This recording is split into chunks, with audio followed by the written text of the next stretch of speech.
My name is Courtney Crawford, concerned community member, student advocate, and proud Lafayette alumni, and I speak tonight because the proposals currently on the table to consolidate and close schools demand more than a rubber stamp.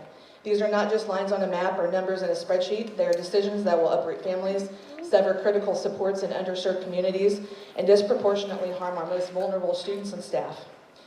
I understand this district is facing real fiscal pressures. Recent reports show the district is examining reorganization options in response to budget gaps and long-standing facility needs. But budgetary pressure is not an automatic justification for decisions that will cut services and destabilize communities. In past cycles across the nation, rush closures have been shown to increase chronic absenteeism, lower student achievement in the short term, and fracture neighborhood trust. Outcomes that are particularly pronounced for students living in poverty, students with special needs, and English language learners. The plans proposed here would, by your own estimates and by community accounts, uproot a third of our students and staff. That is not a small or acceptable collateral consequence.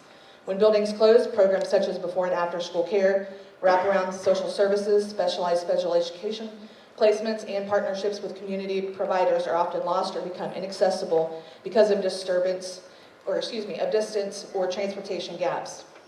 If the goal is better outcomes for students, academically, socially, and emotionally, we need thoughtful options, not blunt instruments. I respectfully urge the board to require the administration and superintendent to come back with a revised plan that includes the following: a transparent impact analysis that quantifies in writing who will lose services, where students will be rezoned, and how transportation and wraparound supports will be maintained. Decisions without data-driven mitigation are experiments on children. A phased approach and contingency plans that prioritize keeping vulnerable students connected to the people and programs they rely on, especially those with IEPs, those experiencing housing instability, and families without reliable transportation. 3, real alternatives explored publicly, targeted budget reductions, renegotiated contracts, repurposing underused space, community partnerships, and the phased use of any new bond dollars to avoid wholesale closures. We owe our community a full cost-benefit comparison, not only of dollars saved, but of services lost and student outcomes affected.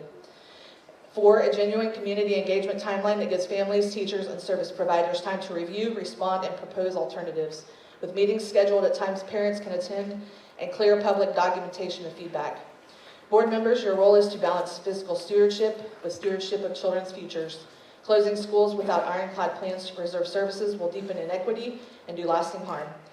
I ask you today to require a better plan, one that protects our most vulnerable, preserves essential services, and shows the community you made the hard choices with data, transparency, and care. Thank you for your service to the community.